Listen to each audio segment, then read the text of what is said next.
Foot.fr, fournisseur officiel de football.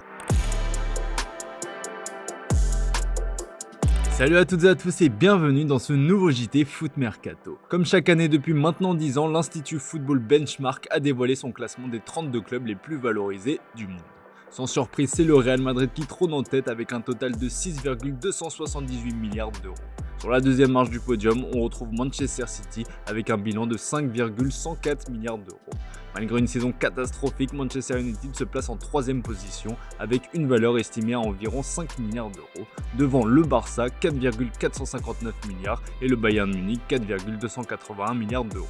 Liverpool et Arsenal devancent le Paris Saint-Germain, seul représentant tricolore dans le top 10 avec une valeur estimée à près de 3,760 milliards d'euros. Le journal L'Équipe précise que le club de la capitale a réalisé une augmentation de 4% depuis l'an dernier et de 346% depuis 2016. Un sacre en Ligue des Champions face à l'Inter Milan samedi apporterait évidemment un gros coup de boost au club parisien. Pour retrouver la trace d'un autre club français, direction la 23e position avec l'Olympique de Marseille qui est évalué à 594 millions d'euros. En une année, le club olympien a réalisé une progression de plus 24% et a gagné 4 places. Depuis 2016, elle affiche une augmentation de plus de 112%. Le travail de Pablo Longoria et de ses équipes commence à payer. En revanche, celui de John Textor ne semble pas réussir à l'Olympique Lyonnais qui n'est plus présent parmi les 32 meilleurs clubs en ce qui concerne la valorisation d'entreprise. Le Paris FC espère figurer un jour dans ce prestigieux classement, mais il va falloir du temps. Avant de penser à tout ça, le club parisien pense mercato et une mauvaise nouvelle est arrivée. Comme on vous l'a révélé, le promu de Ligue 1 a coché le nom d'Idrissa Gana Gueye pour renforcer son effectif durant le mercato estival. En fin de contrat, l'ancien joueur du PSG devait quitter Everton libre, mais selon nos infos, la direction des Toffees a proposé une prolongation de contrat au milieu sénégalais de 35 ans. Les deux parties sont proches d'un accord. Un premier coup dur pour le Paris FC sur ce mercato. À Lens, la nouvelle direction sportive planche sur les contours de sa future équipe, à commencer par celui qui va s'asseoir sur le banc de touche pour remplacer Will Steele. Le board lensois multiplie les prises de contact. Les noms de Pierre Sage, Karel Gerrards ou Luis Castro ont circulé comme révélés. Ces dernières heures, c'est Sylvain Ripoll qui fait parler de lui dans le Nord. Après 6 ans passés à la tête de l'équipe de France Espoir, le coach breton de 53 ans avait fait son retour sur un banc de touche de club l'été dernier en prenant en main l'en avant de Guingamp. En une saison, Ripoll a transformé une équipe très moyenne de Ligue 2 à une formation barragiste et qui a terminé au 5e rang du championnat avec un effectif très moyen mais un jeu pour le moins audacieux. Reste à savoir si Jean-Louis Leca, le nouveau directeur sportif, creusera cette piste. On file à l'étranger avec l'avenir de Cristiano Ronaldo qui fait couler beaucoup d'encre. En fin de contrat dans un mois avec Al Nasser, le Portugais ne sait toujours pas de quoi sera fait son avenir. D'après nos infos, sa direction actuelle souhaite le conserver, mais Al Hilal aimerait également l'enrôler pour lui permettre de disputer la Coupe du Monde des clubs. Directeur sportif d'Al Nasser, Fernando Hierro a évoqué la situation du quintuple Ballon d'Or en conférence de presse cet après-midi. Cristiano est sous contrat avec nous jusqu'au 30 juin. D'ici là, nous négocions avec lui sur tous les plans et nous espérons trouver un accord pour qu'il continue l'aventure avec nous, car beaucoup de clubs sont intéressés, a-t-il lâché. Si sa prochaine destination reste inconnue, certains fans du Real Madrid espèrent qu'il fasse son retour au Bernabéu. Comme l'a capté les caméras d'El Chiringuito, une banderole a été déployée à Valdebebas, le centre d'entraînement du club, avec un message clair: Florentino ramène CR7. Ce serait bien évidemment complètement délirant de voir le Real Madrid se positionner sur Cristiano Ronaldo qui, on le rappelle, a 40 ans. Toujours à Madrid d'ailleurs, la direction a choisi son futur numéro 9. Mbappé va abandonner ce numéro pour récupérer le numéro 10 de Luka Modric. Et selon AS, c'est le Brésilien Endrick qui va le récupérer. Un sacré changement pour l'actuel numéro 16 du Real Madrid qui risque d'avoir encore plus de pression sur ses épaules. Côté Mercato, le Real Madrid n'a pas abandonné la piste Florian Wirtz, pourtant promis à Liverpool. Les Reds vont d'ailleurs poser 150 millions d'euros sur la table pour s'offrir ses services. Selon AS, la direction madrilène n'a pas dit son dernier mot. Il considère qu'il est toujours possible d'attirer le joyau allemand, surtout avec la présence de son ancien coach Xabi Alonso. Le Real Madrid va devoir faire vite et trouver les bons arguments. Du côté de Manchester City, le dossier Wirtz a été abandonné. Pisté pour remplacer Kevin De Bruyne, annoncé tout proche de Naples, les Sky Blues ont jeté leur dévolu sur le milieu de l'AC Milan, Tidjani Reinders, considéré comme la cible principale de Pep Guardiola. Selon nos infos, les négociations entre Milan et les Sky Blues sont en bonne voie. Les Rossoneri ont d'ailleurs déjà reçu une grosse offre. De plus, le joueur est emballé par le projet des Sky Blues, ce qui devrait donc faciliter les négociations.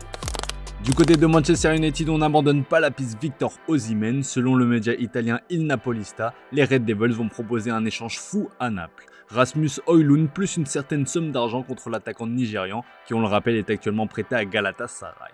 Le récent champion d'Italie ne serait pas contre, mais à une condition, obtenir au moins 40 millions d'euros.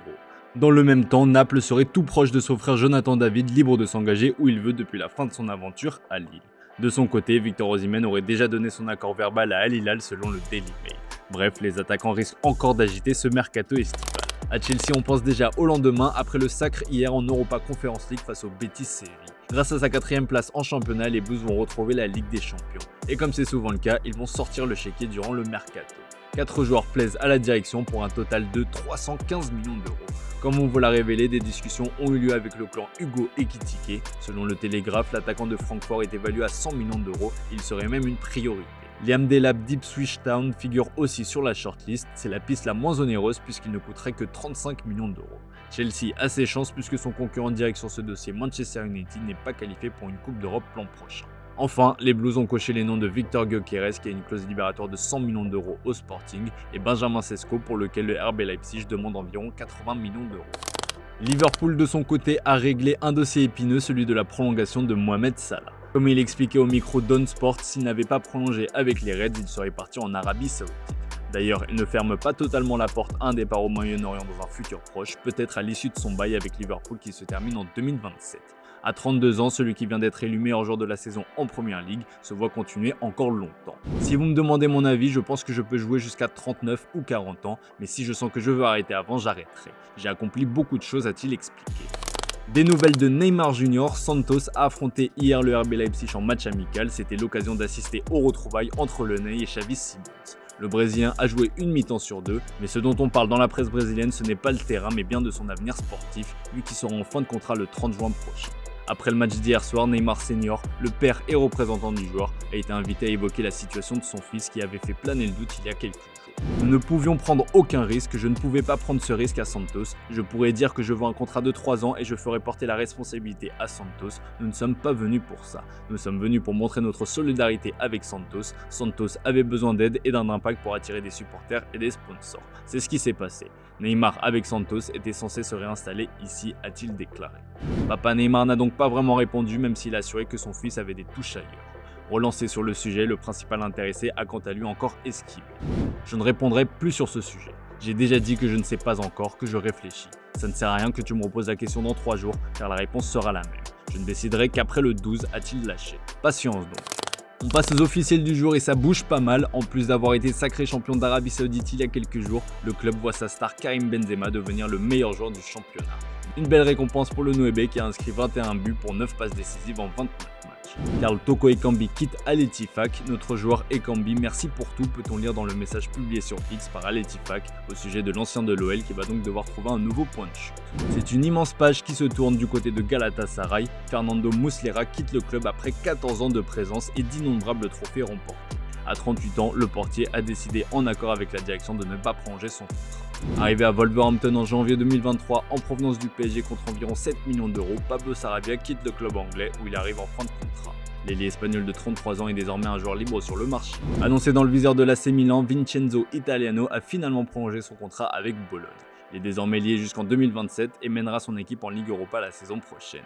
Entraîneur de la Auxerre depuis 2022, Christophe Pélissier prolonge aussi l'aventure. Il a su faire remonter le club bourguignon en Ligue 1 l'an dernier. Pour son retour parmi l'élite, la GIA a décroché une belle 11e place. Une bonne saison qui a donc convaincu les dirigeants iconais de prolonger le contrat de leur technicien.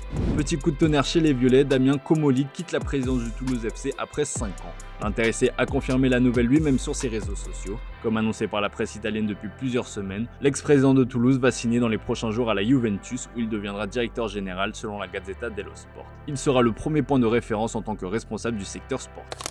Allez, comme d'hab les amis, on se quitte avec l'image du jour. Je vous propose une immersion dans les vestiaires de Chelsea après le sacre hier en Europa Conference League. Enzo Maresca avait l'air très heureux de remporter son premier titre avec les Blues. Allez, très belle soirée à vous les amis, je vous dis à demain pour de nouvelles vidéos sur Foot Mercato.